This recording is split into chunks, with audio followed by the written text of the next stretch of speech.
Créer, maintenir le lien, écouter, conseiller, soutenir. Chaque jour, les PDN accompagnent les jeunes sur Internet. PDN pour promeneurs du net, un dispositif national déployé en France dès 2012 pour assurer une présence éducative des professionnels de la jeunesse sur le net. Pour mieux comprendre les PDN, il faut se tourner vers un promeneur du net de la première heure, Yann Le Gall. Il travaille pour la CAF de la Manche et coordonne et encadre les PDN de ce département. Alors, les promeneurs du net, c'est une idée suédoise à la base, donc qui est apparue grâce au côté pragmatique des Scandinaves, c'est-à-dire qu'il y a une association en Suède qui œuvrait pour la jeunesse et qui avait notamment des éducateurs, des animateurs de rue. Ils ont fait le constat dans les années 2010 qu'ils voyaient plus trop les jeunes dans les structures et même plus dans la rue, ou beaucoup moins qu'avant.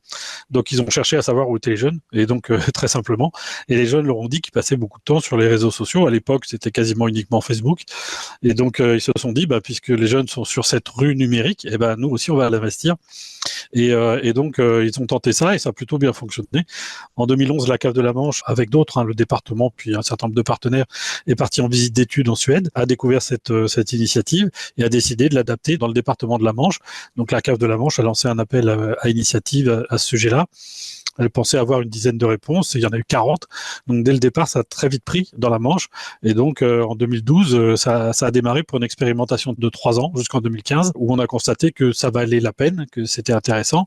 Et la CNAF ensuite, la Caisse nationale, a décidé d'en faire un dispositif national. Un dispositif national porté donc par les différentes CAF des territoires qui regroupe près de 3200 PDN. Alors un promeneur du net, c'est quelque chose d'assez simple à définir en 2 mots. C'est un professionnel qui poursuit ses missions sur Internet.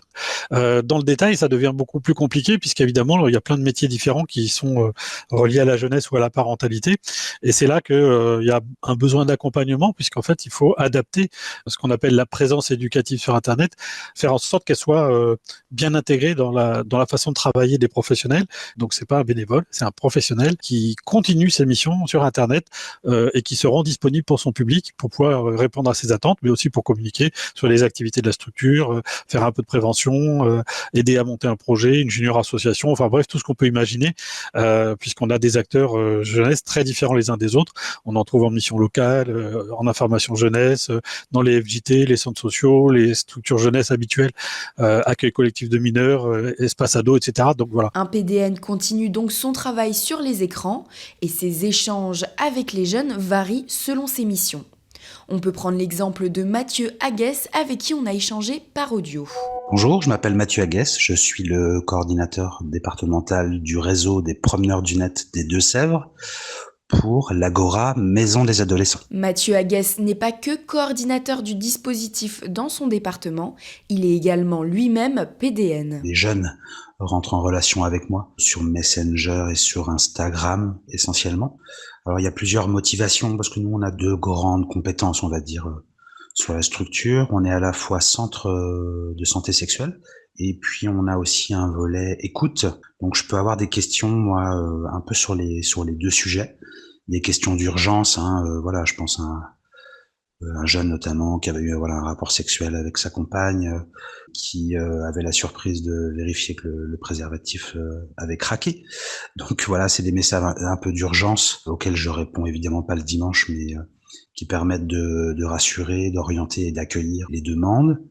Et puis après, il y a un certain nombre de demandes qui sont de l'ordre davantage de l'écoute d'adolescents qui rencontrent des difficultés et qui prennent contact avec moi. Je crois que leur intention, c'est de vérifier qu'ils sont au bon endroit. Je dirais que c'est un premier pas de leur part, un peu comme une étape préalable à un rendez-vous. En tout cas, moi, c'est comme ça que je réponds aux messages. Mon travail, je dirais que c'est une mise en confiance et puis faciliter la mise en relation entre les jeunes et puis notre centre de prévention. Je pense que les jeunes avec lesquels je suis en contact me voient comme un tiers de confiance. Voilà, c'est de cet ordre-là. L'expérience que moi j'ai dans les Deux-Sèvres, c'est qu'il y a une très grande majorité de jeunes qui échangent avec un professionnel avec qui il y a déjà une relation de confiance. Et c'est parce que cette relation de confiance existe déjà qui peuvent se permettre de poursuivre la discussion sur les réseaux sociaux. Une présence hybride qui est utile selon Mathieu Aguès. Pour essayer de comprendre l'intérêt ou l'importance que revêt le dispositif pour les jeunes, j'ai envie de dire que c'est une possibilité supplémentaire en fait d'entrer en relation avec un professionnel. Ça ne veut pas dire que ça remplace une rencontre irréelle, bien sûr, mais ça permet, je dirais, de se mettre à la portée des jeunes. C'est une manière d'envoyer un signal en disant que voilà, ils peuvent aussi trouver des professionnels sur les réseaux sociaux qu'ils fréquentent. Probablement, ça ne correspond pas à tous les jeunes, hein. Il y a des jeunes qui ont un entourage proche à qui ils peuvent poser des questions. Il y a des jeunes qui ont l'autonomie pour aller directement à un rendez-vous ou à se diriger vers un service dont ils ont déjà connaissance. Donc je dirais que c'est une possibilité supplémentaire. Voilà, à mon avis, ça ne doit pas devenir l'alpha et l'oméga de nos pratiques professionnelles. Par contre, c'est vrai qu'aujourd'hui, dès lors qu'on est un professionnel de jeunesse, il faut avoir un pied sur les réseaux sociaux numériques pour être à portée de clic des jeunes. Depuis quelques années, on distingue deux types de PDN, les PDN jeunesse et les PDN parentalité, qui eux publient du contenu à destination des parents. Léa Bernat, Julien Rosé et Léa Manga sont éducateurs spécialisés dans l'Aube pour l'association Jeunesse pour Demain. Ils sont tous les trois PDN et on a pu discuter avec eux via Zoom. Pour nous, en tant que professionnels, c'est une vraie corde en plus à notre arc. Et on sait maintenant que la plupart des relations aussi qu'on peut tisser avec les jeunes peuvent se faire via les réseaux sociaux et pas forcément via le téléphone normal, j'ai envie de dire, dans un sens. Il y a plusieurs fois où, du coup, moi, je le mets sur mes cartes de visite, les logos avec les différents supports de communication que je fais à ma disposition. Et quand je leur propose à la fin du rendez-vous ma carte de visite, souvent, c'est pas un SMS que je reçois ou un appel, c'est je ferme la porte et on m'a ajouté sur Snapchat ou Instagram. Alors que si on était resté sur le mode de fonctionnement basique, je suis pas sûr qu'ils auraient pris la peine de me contacter. Et moi, je trouve que ça apporte une légitimité aussi à utiliser ces réseaux sociaux-là. Enfin, on a certains collègues qui se questionnent, en effet aussi, qui sont pas PDN et qui se questionnent sur la pertinence d'être sur les réseaux, mais du coup, qui se questionnent pour intégrer PDN, parce que du coup, ils le feront pas sous leur seule casquette d'éducateur spécialisé. Alors après, je rajouterais juste que Promeneur du Net, au-delà de la présence sur le net, c'est aussi du coup les interventions qu'on peut faire dans les collèges. Et on crée aussi certains supports qui peuvent nous permettre d'aller aborder des sujets différents liés au réseau. Mais par exemple, la sexualité, l'image sur le net, les protections de données, etc. Donc ça, c'est aussi un rôle en tant que Promeneur du Net.